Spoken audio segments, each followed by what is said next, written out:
morning and welcome to our devotional time. Today I'd like to spend a little time in Ephesians chapter 4, and our key verses are verses 22 and 24, but I'm going to start reading at verse 17. So I tell you this, and insist on it in the Lord, that you must no longer live as the Gentiles do in the futility of their thinking. They are darkened in their understanding and separated from the life of God because of the ignorance that is in them due to the hardening of their hearts. Having lost all sensitivity, they have given themselves over to sensuality so as to indulge in every kind of impurity, and they are full of greed. That, however, is not the way of life you learned. When you heard about Christ, you were taught in him in accordance with the truth that is in Jesus. You were taught with regard to your former way of life to put off your old self, which is being corrupted by its deceitful desires, to be made new in the attitude of your minds, and to put on the new life created to be like God in true righteousness and holiness. Now, what a powerful teaching we have here before us today, and there's a lot of things that we really don't have time to unpack, but it's really a warning here about a worldview, our worldview. Do we approach the world, the way we live our life, from the wisdom of the world, or do we approach life and live life through the wisdom of God's Word and His authority? And this is the warning that Paul is giving us as a church, to be careful how we view our life, be careful in the ways that we walk.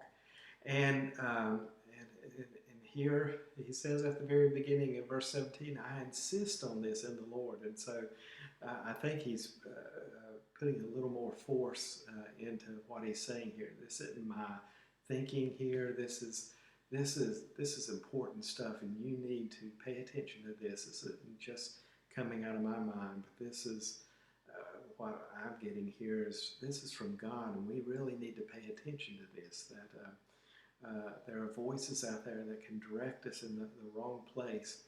And maybe some trivial way of thinking about this is I can recall years and years ago where I was talking to a friend, and I was in one of those places in life, and life's just not going good. I'm just failing in this, and began to fuss about myself, about my life, about the way I was doing things. Like I couldn't think clear, and I'm just so dumb. Why can't I think about this? Why can't I do this?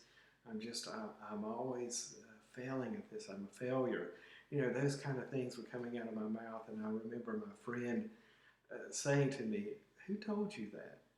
Who said that?" And it kind of startled me when he said that to me, because I was expecting him to just go along with what I was saying about, yeah, you really blew that, Tim, and you need to do better. And maybe some of that came later, but at that moment, I was so shocked and needed to be shocked in that moment to stop this talk. This is who I am. And proclaiming over myself, this is who I am. And I see this in Paul. It's like, stop acting like the world wants you to act. Stop taking on the things of the world that they say, this is who we are as a people. This is who you are. And, whatever that may be. And especially now as we watch the news of people being canceled and called all kinds of names and getting all of these labels placed on them, and many of them negative. And I see so many people accepting those negative labels. And I get a sense of hope here in Paul saying, don't agree with them. Don't accept those labels. Don't live like they do. Don't live in this bitterness and anger and blame. Instead, put on Christ and go out and live a life of blessing, instead of a life looking for a way to curse somebody, or even to curse yourself. Who are you? And I hear that again in Paul's message here. And I think he's asking us that. Who are you, or who do you agree with? And his advice is put on Christ. Get rid of these things where you have failed. take that old stuff away, throw it in the trash, and put on the new, the things that God is offering us. And I wonder if this week we can maybe practice that and stop putting on the designer labels of the world that call us all kinds of names and maybe even drive us into shame.